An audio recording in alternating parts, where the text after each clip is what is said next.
Shalom, მეგობრებო, მოგესალმებით ყველას. როგორც იცით, დღეს პარასკევია, პარასკევის საღამოა. და პარასკევის საღამოს თქვენიცით ბიბლიური კალენდრის მიხედვით და ებრაული ტრადიციის მიხედვით დღეს არ შემოდის შაბათი. თქვენიცით, რომ ბიბლიური დღე იწყება საღამოთი და არა დღეთი, დილით.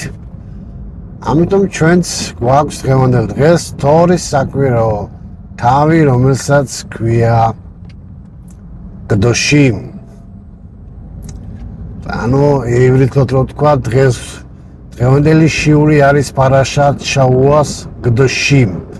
ვაიკრას, სეფერ ვაიკრადან. ანუ ლევიტელთა წიგნიდან გვაქვს. ძალიან მნიშვნელოვანი გაკვეთილია, შემოკარგებო. კდოშიმ ეს ნიშნავს წმინდავდებოდეთ, ანუ მრავლობითი ფორმაა. და ეს ლევიტელთა მე-19 თავის მეორე მუხლიდან ასე იწყება: იყავი წმინდა, როგორიც ვარ მე. ანუ სტანდარტი, რომელსაც ღმერთი უყენებს ადამიანს, იყავი წმინდანები, როგორიც ვარ მე. ერთი სიტყვით შეიძლება ადამიანმა თქვას, რომ ეს მიუღწეველია. ტრადიციული განმარტება წმინდანობის, რომელიც გვაქვს ჩვენ ტრადიციულ ქრისტიანობაში, ცოტა არ იყოს დამახინჯებულია. მე არ ვამბობ, რომ სრულებით ცდებიან, მაგრამ მისი მთავარი დედა არსი დაკარგული აქვთ მათ და მათ აქვთ ესეთი სწავლება, რომ წმინდანი ადამიანი ეს სიკვდილის შემდეგ აღწევს ადამიანის წმინდანობას. მაგრამ ეს განმარტება ეწინააღმდეგება წმინდა წერილს. მარტივად რო ავიღოთ სახარება და ვინც კითხულობს სახარება, პავლე მოციქული კორინთელთა ეკლესიებს მიმართავს, რომ თქვენ ხართ წმინდანები, ცოცხალ ადამიანებს. ანუ სიცოცხლეშივე ადამიანს შეუძლია იყოს წმინდანი.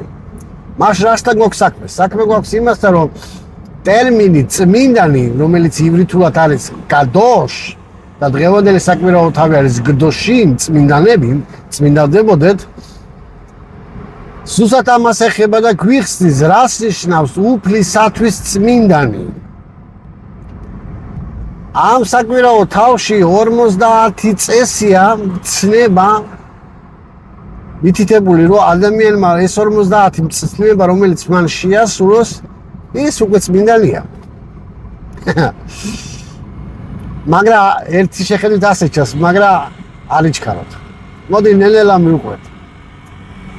ტერმინი წმინდანი, კადოშ, ივრითული სიტყვა, ძალიან მნიშვნელოვანი სიტყვაა და ნიშნავს გამოყოფილს, ყველაფრისაგან გამოყოფილს და არა მარტო რაღაც გამოყოფილს, არამედ მიზანი, რომელსაც აქვს გამოყოფას, მიზღვნისათვის გამოყოფილს. ანუ მიზანი არის შენი მიუძღვნა თავი რაღაცა სხვას, ამიტომ გამოეყოფი შენ ყველაფერს და აკეთებ ამას.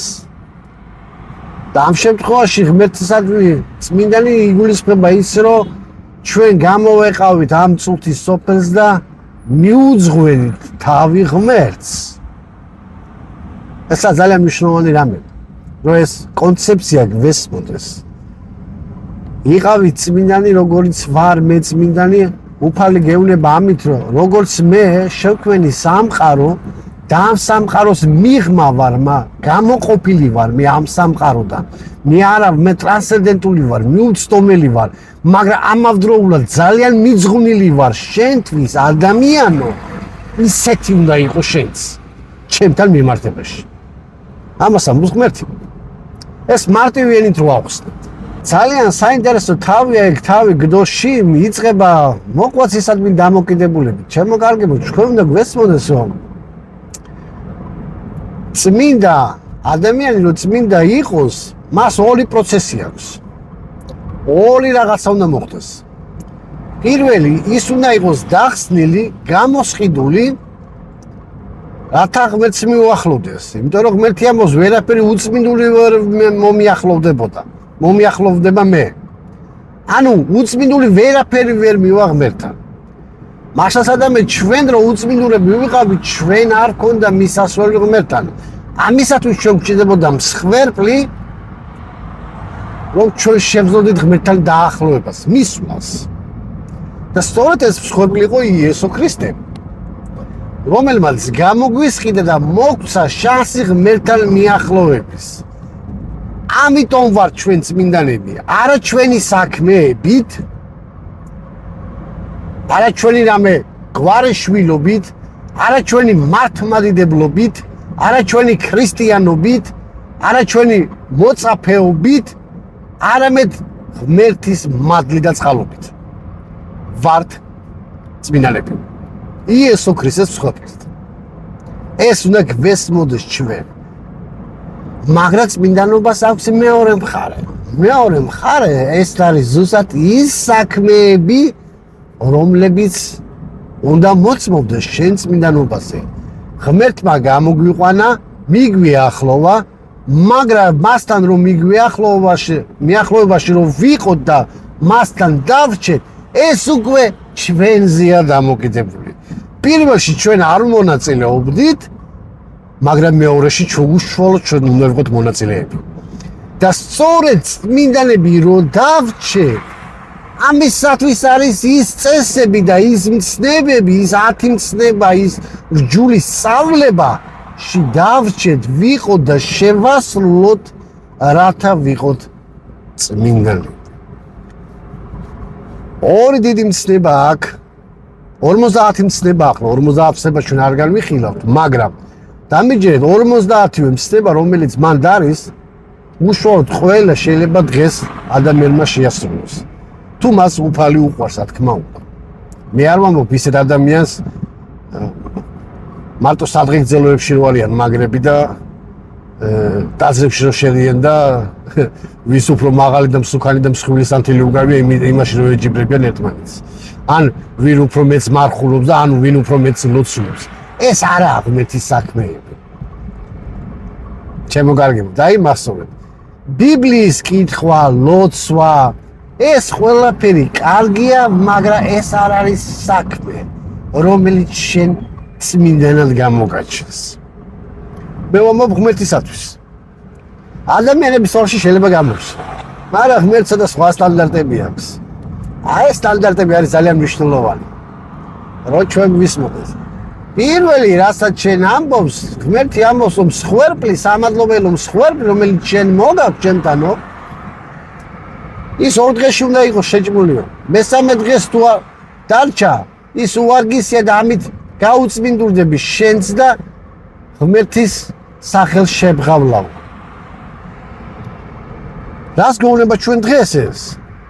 დღეს გვასწავლის, დღეს არ არის ჩვენ არ გვაქვს ხომ შეწირვა, მაგრამ როდესაც ჩვენ ვაკეთებთ სიკეთეს მოყვასის მიმართ და კონტექსტიდან ჩანს, რომ მთელი ეს მცნებები, რომელიც 50 მცნება არის, მიძღვნილია მოყვასისადმი დამოკიდებულება. როგორი დამოკიდებულება გაქვს შენს მოყვასთან? თუ შენ უკეთებ მოყვას კარგს, ნუ აყვედრ. ამით შენ ბღალავ უფლის დიდებას და უფლის სიკეთეს. ამას გვეუბნება ეს მცნება. მეორე ამბობს, ნუ გაუმრუდებ სამართალსო, ერთი სამართალი კონდესო, ხიზანისათვისაც და ადგილობრივის მკვიდრისათვის. ნუ გაუმრუდებ სამართალს, მდიდას ღარიბის გამო და ღარიბს უნდა ჩაგრავ კიდევ მდიდრის გამო. ანუ სამართლიანობას ღმერთი მოითხოვს ძალიან მკაცრად, ძალიან კონკრეტულად. არ შეიძლება შენ ვინმეს გამო და რაღაცის გამო სამართალი დაუკარგო ადამიანს. ეს ძალიან მნიშვნელოვანი გაკვეთილია, რომელიც წარმოაჩენს ადამიანს როგორც წმინდანი და ვისაც ადამიანს აქვს პრეტენზია იყოს წმინდანი, ის უნდა იყოს სამართლიანი. არ შეიძლება რომ მან თავისი ახლობლის გამო, ვიღაცის გამო შებღალოს სიმართლე და ამ სამართლიანობის გამო უსამართლობის გამო დაიჩაგროს შენი მეორე მოყვასი. ძალიან მნიშვნელოვანი გაკვეთილია. კიდევ მეორე მესამე მცნება, რასაც ჩვენ ხედავთ, იქ არის რომ ჭორი არ გააფცლო და შენი ძმა არ გაჩააგდო საფრთხეში, შენი მოყვას. ეს ლევიტელთა მე-19 თავშია, ნახე, შეგიძლია დაიწყებ. თლიანი მე-19 თავი, მე-20 თავი, 21 თავამდე ეს არის მთელი 50 კანონი, რომელიც არის მოცემული და ქვია გდოშიმ, იყავით წმინდანები. ანუ წმინდანდებოდეთ. ეს მოქმედებითი ფორმითი ბრძანება, ანუ შენ უნდა იმოქმედო. ეს არ არის სტატისტიკური მდგომარეობა, რომელსაც შენ არაფერს არ აკეთებ, არამედ ეს არის მოქმედი ცნებები, რომელიც მოქმედებისაგან გიფიქრებს. და ეს ძალიან მნიშვნელოვანია. ჭორი არ გააფცელო. ქართულად ცოტა არასწორად ჟღერს ჭორი, მაგრამ მე არ ვიცი ახლა ქართულად ჭორი რამდენად თავისი ეტიმოლოგია გულისხმობს თუ არა, ჭორში შეიძლება იყოს ნამდვილი ამბავიც, მაგრამ ივრითული სიტყვა, რომელიც იქაა ნახსენები ლაშონ ჰარა, ეს ნიშნავს ავსიტყვიანი არ იყო. ხოლო ებრაულ კონცეფციაში და ბიბლიურ კონცეფციაში ავსიტყვიანობაში შეიძლება იყოს სიმართლე, მაგრამ ეს სიმართლე წარმოითქვეს უძრავ დროს და ამ სიმართლემ საშიშროებაში ჩააგდოს შენი მოყვასის სიცოცხლე. ამას ამბობს ეს ცნება და ამიტომ უნდა ვიყოთ ჩვენ ყველაფერში დაკვირვებულები, ჩემო კარგებო, რას ვლაპარაკობთ, ვისთან ვლაპარაკობთ და რაზე ვლაპარაკობთ. ჭორებზე არ ვლაპარაკობ. აქ არის ის ფაქტი, რომელსაც ეხება სიმართლეს, როდესაც ჩვენ ვამბობთ, რა მოტივებით ვამბობთ, რა გვამოძრავებს, როდესაც ჩვენ ამ სიმართლეს ვამბობთ და ვის ვეუბნებით კიდევ. და ჩვენი სიმართლე მიაყენებს ჩვენ მოყვას ზიანს თუ არა. ეს ძალიან მნიშვნელოვანი და ფართო მცნებაა და ამას მე ალბათ მიუძღვნ ცალკე გაკვეთილს, როდესაც ეს ვითომ და სიმართლის მოყვარულები ბრჭყალებში რო ვთქვათ, უფრო მეც აშავებენ, ვიდრე აშენებენ რამეს. და მათი ენების გამო ბევრ ეკლესიაში მოხდა ძალიან ბევრი ცუდი ამბები. მე არ ვამბობ ცოდვის დამალვას. ცოდვის დამალვაზე არა ლაპარაკი, აქ ცოტა სხვა რამეზეა ლაპარაკი. უნდა გესმოდეთ, რაზე ვლაპარაკობთ ჩვენ ამ შემთხვევაში. კიდევ ყველაზე მთავარი მცნება, რომელიც არის ამ ლევიტელთა მე-19 თავში, ეს არის გიყვარდეს მოყვასი შენი, ვითარცა თავი შენი. ძალიან ბევრს ქრისტიანს გონია, რომ ეს იესო ქრისტე მოიტანა ეს მცნება. ახლა ჩემო კარგებო, ეს იესო ქრისტეს არ მოუტანია ეს მცნება. ეს იესომ ციტირება გააკეთა ის, რაც ღმერთმა მოსეს პირით მიცა ისრაელებს, რომ გიყვარდეს მოყვასი შენი, ვითარცა თავი შენი. ეს ჯულში უმთავრეს მცნებათაა აღწერილი. და ეს თავი გვეუბნება ცენტრალური მცნება, რომელიც არის, ეს არის გიყვარდეს მოყვასი შენი, აქედან გამომდინარეობს ყველა ის 59 მცნება, რომელიც აქ გვაქვს შემოცემული. გდოში იყავით წმინდანები, როგორიც მე ვარ, ეს ნიშნავს, რომ ჩვენ დახსნილები ვართ ღმერთის მეშვეობით და არა ჩვენი ძალით, მაგრამ ჩვენ უნდა მოვინდომოთ მასში დარჩენა, მასთან დარჩენა და მასთან ჩვენ ვრჩებით, როდესაც ჩვენ ვასრულებთ მის მცნებებს. ჩვენი მცნებების შესრულება მოწმობს თუ რამდენად წმინდანი ვართ ჩვენ, ანუ რამდენად მიძღვნილი ვართ ჩვენ ღმერთისადმი და რამდენად გამოყოფილი ვართ ჩვენ ამ ქვეყნიერებას. ესაა ძალიან მნიშვნელოვანი რამე, რომ ჩვენ ამას ვხვდებოდეთ. წმინდანი ეს არ არის რაღაცა ნეტარების სტატუსის რაღაც რო ხარ და აი ღრუბლებზე დაცურავ ხარ და აი ნეტარი წმინდანი, ეს ესეთი არაა. ის არ მიცემს ადამიანს ისე ძებუნებრივ რაღაცას, რომ ადამიანმა ვერ შეძლოს ამის მიღწევა ცხოვრებაში. ის აძლევს ძალიან პრაქტიკულ რამეებს და ამ პრაქტიკულ რაღაცებში უნდა ჩავუღრმავდეთ ჩვენ. ესაა ძალიან მნიშვნელოვანი ჩემო კარგებო. მაშასე დღევანდელი ჩვენი თორის საკვირაო თავი, რომელიც მე მინდოდა მეთქვა, ესაა გდოში, იყავით წმინდანი. და ეს არის უმთავრესი მახასიათებელი ნიშანი ქრისტიანისა. ქრისტიანი, რომელიც ასრულებს უფლის ცნებებს. იესო ქრისტე ამბობს, თუ ჩემი მოწაფეები ხართ, ჩემ ცნებებსაც შეასრულებ. თუ მე გიყვარვართ, ჩემ ცნებებს ასრულებ. ეს არის როგორც 2x2 ჩემო კარგებო. ეს არ შეგეშთანოთ, ეს არ არის რჯული საქმეები, შეიძლება ვიღაცამ დამიწყოს და მითხრას, რჯული ხო გაუგდა, იესო ქრისტე ხო გაუგდა. 10 მცნება. ეს არასდროს არ იყო ებრაელებისათვის და არასდროს არ ხვდნენ ებრაელები ამას რჯული საქმეებად. ჯობია წაიკითხოთ ისტორიული წყაროები, მაშინდელი და გაიგოთ, რას უწოდებს ებრაელები რჯული საქმეებს, რას უწოდებენ და რატო იყენებს პავლე ამ ტერმინს. როდესაც ის რომაელებს ეუბნება, თქვენ გცემთ რჯულის მცოდნეებო. რას წერდა რჯულის მცოდნეებს და რატო წერდა ამას რჯულის მცოდნეებს? ეს ძალიან მნიშვნელოვანია, რომ ჩვენ ვესმოდეთ ჩემო კარგებო ისტორიული კონტექსტი, თუ ჩვენ არ ვიცით სახარების ისტორიული კონტექსტი, ჩვენ მივართ იმ დამახინჯებულ სწავლებამდე, რომელიც დღეს გვაქვს სამწუხაროდ ბევრ ეკლესიებში. მნიშვნელობა არ აქვს დენომინაციას. ამიტომ ჩემო კარგებო მე გეუბნებით, რომ წმინდა წერილი ეს არის ერთადერთი ავტორიტეტი, რომლითაც ჩვენ შეგვიძლიათ ვიყოთ ღმერთთან დაახლოებული და ვიყოთ ღმერთში.